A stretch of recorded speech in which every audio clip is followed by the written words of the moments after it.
And here we go again. I'd like to take you back, if I may, to about February 2016 when I did a demonstration on a font viewer. It was very good and we enjoyed it, at least I enjoyed it anyway. But as I was strolling through trying to find new programs, I did stumble across a different font viewer which I thought was certainly worth showing off to people. So thinking back, and I did have a look at the video, and I had the question, why are fonts called fonts? They're nothing like baptismal fonts or anything like that. So I looked into it a little bit to see if I could find out what I could find out. And the original word font, I mean, it's a French word straight away for the word make, M-A-K-E, make. Why it's come into English as that word is because it's all captivating, if you like. So each letter in the alphabet used to be made one piece at a time or several pieces at one time. The individual characters were then called sorts. They were then sorted into the various frames that they were. They were either a capital letter or a lowercase letter, and if they were lowercase, they were put in, lo and behold, the lower part of the case. This is a font case we can see a picture of. There is an uppercase and a lowercase, and in it are all sorts of letters. Right. From this era has come many of the little sayings that we have. Oh, he was out of sorts. Out of sorts means there's a letter in the wrong box. It was out of sorts. You may have a letter G which has ended up in the box of O's, and when somebody was sorting through trying to put together their sentences, they found instead of an O they were putting a G. Now that was out of sorts. And today we use that same expression to say maybe not feeling too well.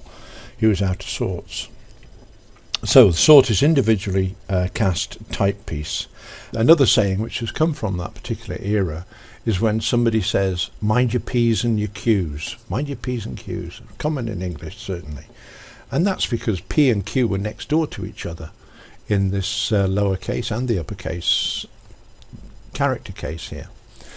And obviously if you're taking away a load of letters from something you'd formed earlier on, then you would just chuck them into the appropriate place in the box.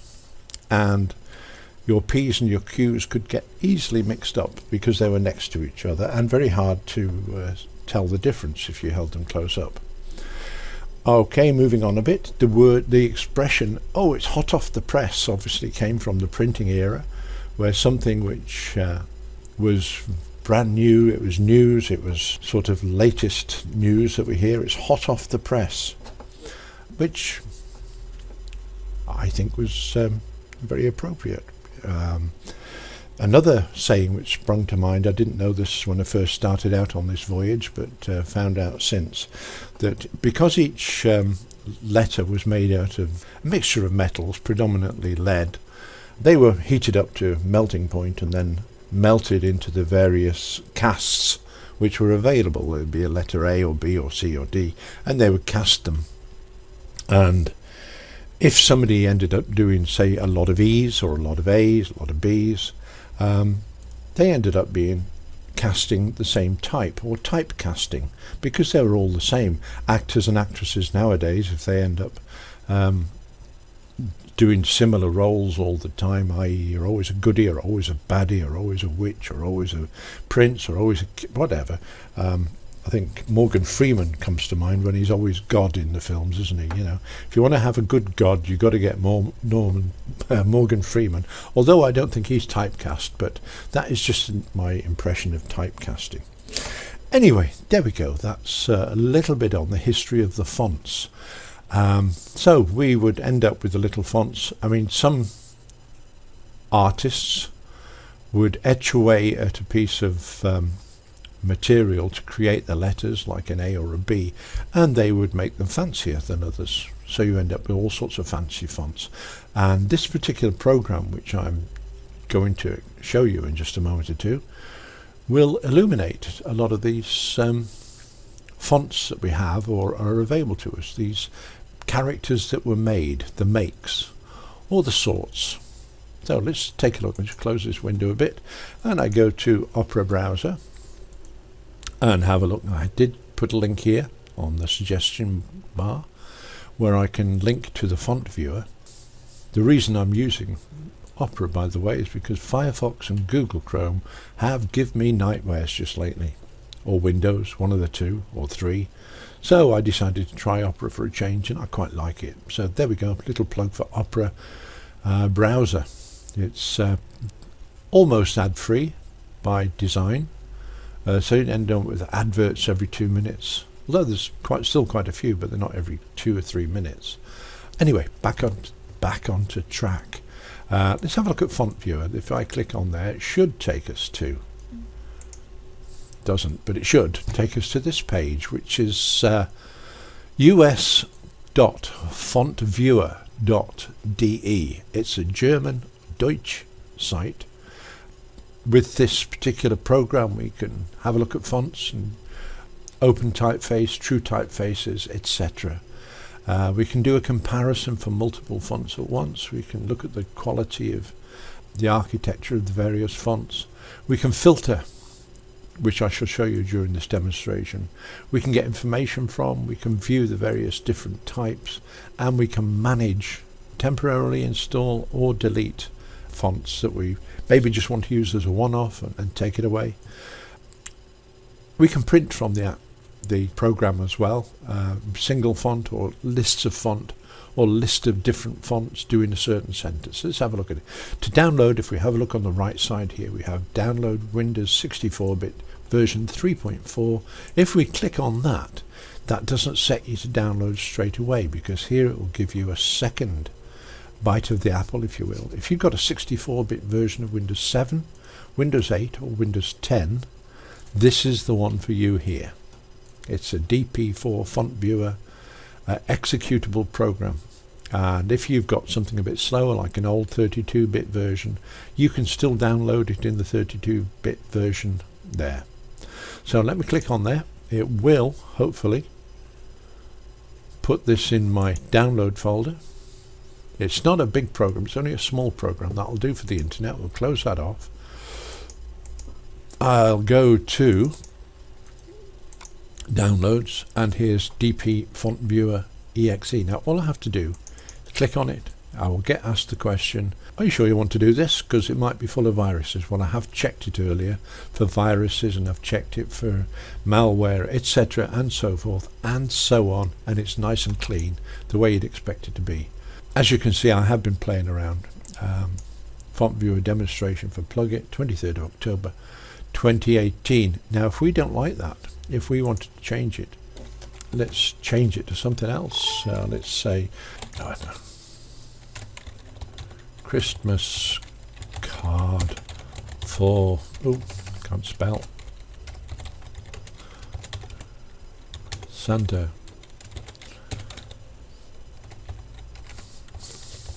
Claus. Can't even spell that either. How's about that? 23rd of October. Okay, that's what we've got there. Christmas card for Santa Claus, 23rd of October 2018. It's a bit small. Let's make it bigger. We can go right up to a massive size there, or we can do it sensibly and go to maybe a 30 point, maybe even a bit bigger than that, maybe about 35, 36. That's plenty big enough. And on the left hand side of the screen that we have here, we have the various type names, agency, bold, agency, and we can go down. Now if I put you can't see this, but you can certainly try it. If you press the the control key while you are looking, you can get 2 or 3 fonts. This is the thing that drew me to this. You can have a look around, and we can click on different fonts that you might think are particularly nice. A lot of them very, very similar, as you can see, but they're all maybe slightly different. I forgot to press the control key. Maybe that's something they ought to look into, that maybe you use, instead of using control, you could maybe use the caps lock. If the caps lock is on, you do multiple choice, and if it's off, then you just do singular choice. Anyway, that's for the developers, not for me to say.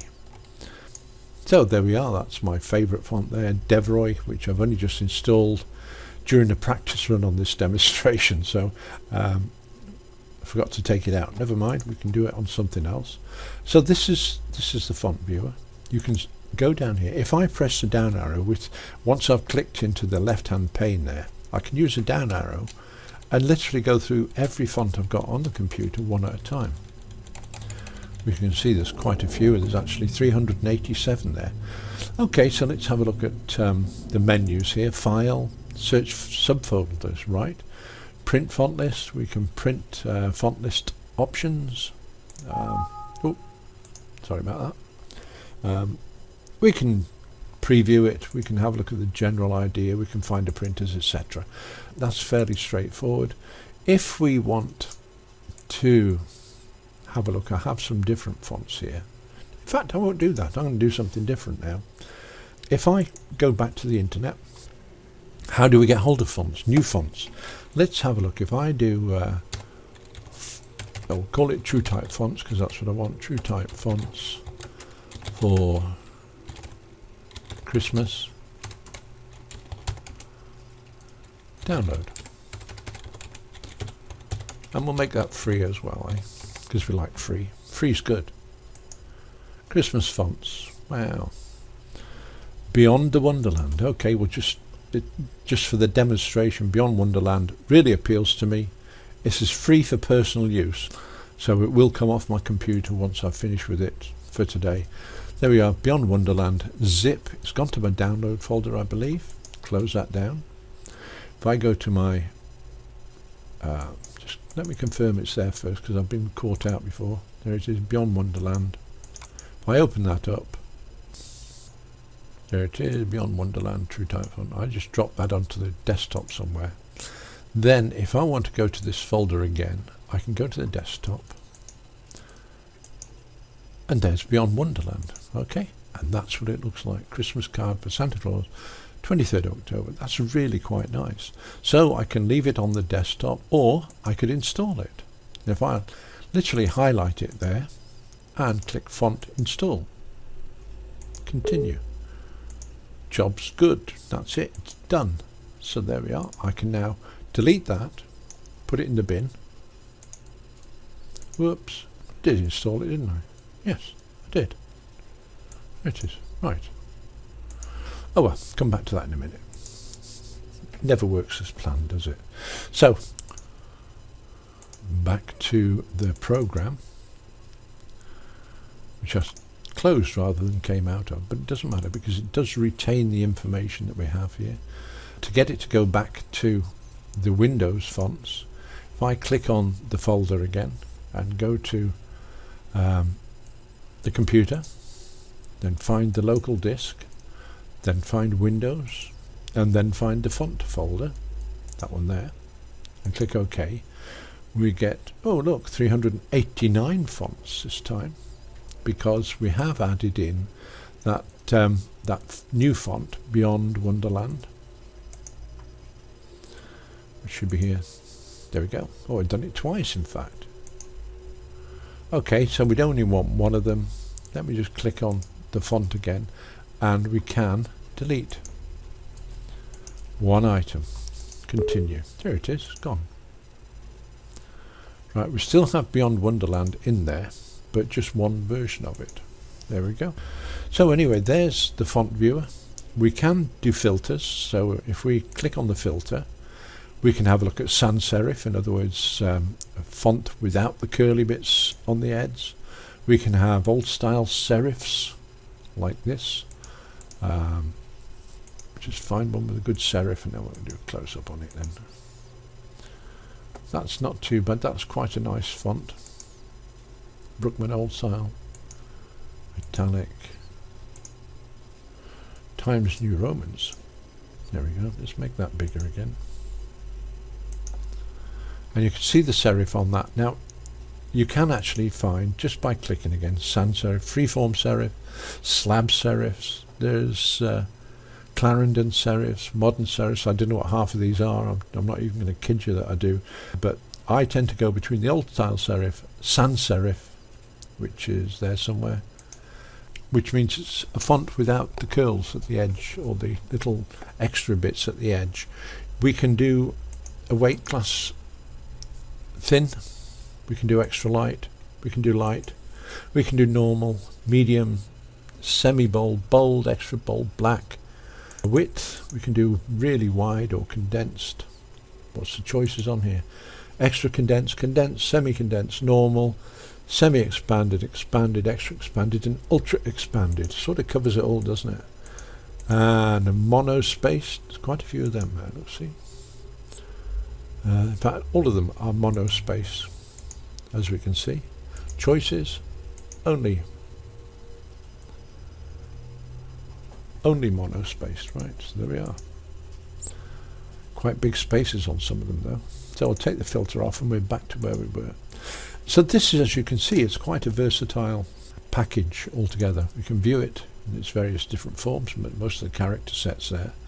We can look at the information regarding it, who's made it and who's responsible for this particular font, and do the comparison thing, which is what we've been doing. Remember to hold down the control cursor when we're looking and we can see it all.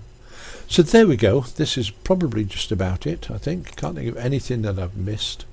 I hope you've enjoyed that demonstration. I do hope as well that if you like this demonstration that you will subscribe to the channel Howard L. Hall at YouTube, and hopefully you'll give me a thumbs up if you've liked it, and it's even better if you really liked it, subscribe, and then you'll get a little email to say Howard's put a new video up. Doesn't always work, but there we go. Thank you very much for listening, and goodbye for now.